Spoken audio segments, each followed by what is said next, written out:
The island of Borneo is situated in Southeast Asia, with Peninsular Malaysia and Singapore to its west, the Philippines to its northeast, and Indonesia to its south. On the map, it looks like a very big island, but it is so much more than this. Thousands of wonderful species of animals and plants occur here, ranging from the Borneo-clouded leopard, hornbills, rare frogs, exotic insects through to durian trees and Rafflesia, described as having the largest flower in the world. Many of these species are found only in Borneo's rainforests. Many too are declining in numbers as their habitat is destroyed by the activities of humans.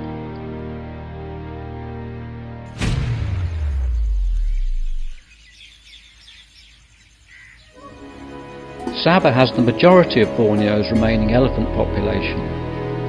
Elephas maximus borneensis is a subspecies of the Asian elephant, the one found throughout Asia, and it is about 30% smaller than its close relative.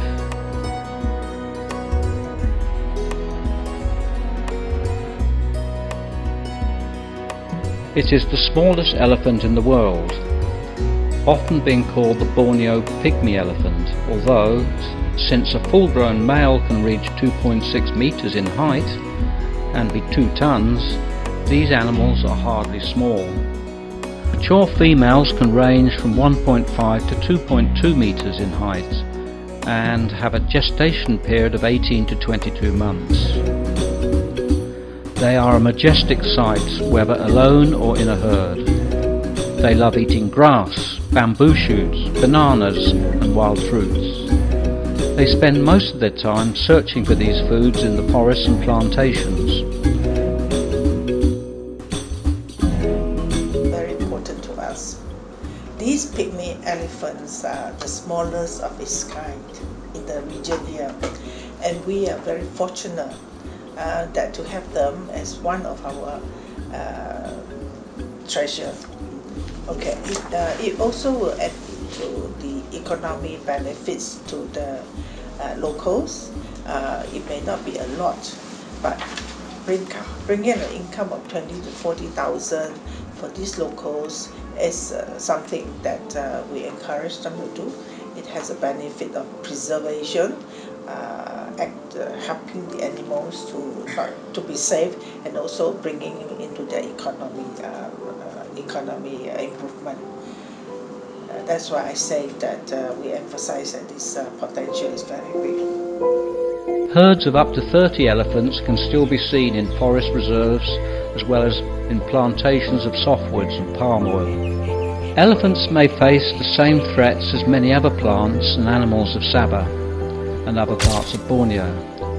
The principal ones being hunting for illegal sale or eating, cutting down of forests for development and agricultural purposes, or fragmentation of these rainforests. Being such a large and obvious animal, the problems faced by the elephant are a good indicator of what is also happening to many smaller but less obvious animals and plants that share their habitat.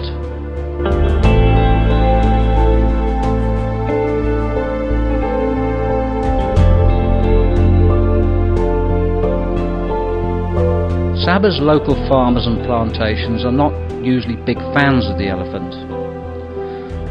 They can damage and even destroy their crops, threatening their livelihoods and causing financial losses. Sadly, the elephants have lost much of their natural environment as a result of human activity.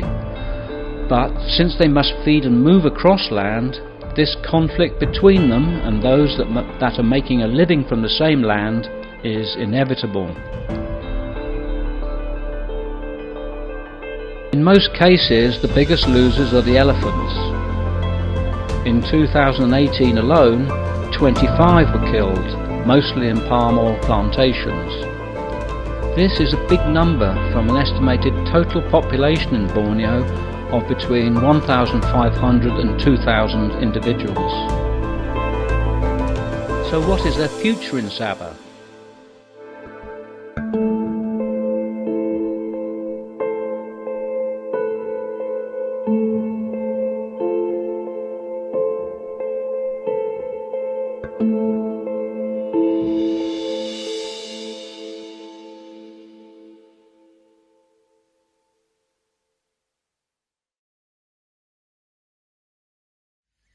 One Stop Borneo Wildlife, a Sabah-based NGO, is pioneering a partnership with a commercial plantation in Tawau. Sabah Softwoods is a plantation with a good track record in conservation and is receptive to new ideas. Penemuan awal gajah nih di kawasan ladang Sabah Softwood nih dia bermula daripada tahun 92 lagi. Ya, daripada tahun 92 pada masa itu masih lagi kawasan Sabah Softwood ini belum sepenuhnya lagi di kawasan ladang perkayuan. Dia masih ladang koko, ladang getah. Ada 3 jenis tanaman lah Sabah Softwood tanam pada masa itu. Kemudian gajah ini mula aktif di kawasan Boromas dengan bilangan yang banyak lah, datang ke sini pada tahun 2008 lagi. Instead of seeing them as a threat that must be driven away, the elephants are seen as potentially beneficial. Tourists are encouraged to visit the plantation. They can pay for overnight accommodation and enjoy an elephant safari, spotting these wonderful animals whilst being driven in an open-top vehicle along the plantation roads. As part of their experience, tourists are also taken to see the developing wildlife corridor on the plantation. They can purchase tree saplings and plant them as part of the corridor. Plant Borneo elephants, One Stop Borneo.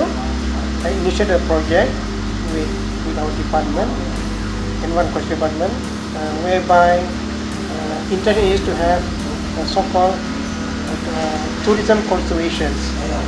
Okay? And I think it's a very good idea, a good approach, whereby they bring tourists all over the world to show how a plantation and elephants can coexist, how to mitigate some of the problems we're encountering it. And now this project, we noticed that the tourists are very nature lovers. They are here not only to see the elephant, but they also commit themselves to plant trees. They even themselves select the seedlings, they also pick it up, they plant. I think it's a very good example. So we can see that many Borneo elephants are now living in plantations where contact with humans is inevitable. But there is now some hope for them as Sabah-based conservationists, some plantation owners and tour operators are combining to give these wonderful animals a future. This Plant for Borneo Elephants initiative is training eco-rangers who protect these animals, and is also offering a new source of income for future sustainable conservation. In Sabah, there are many more plantations with elephants, and here we can see a way forward.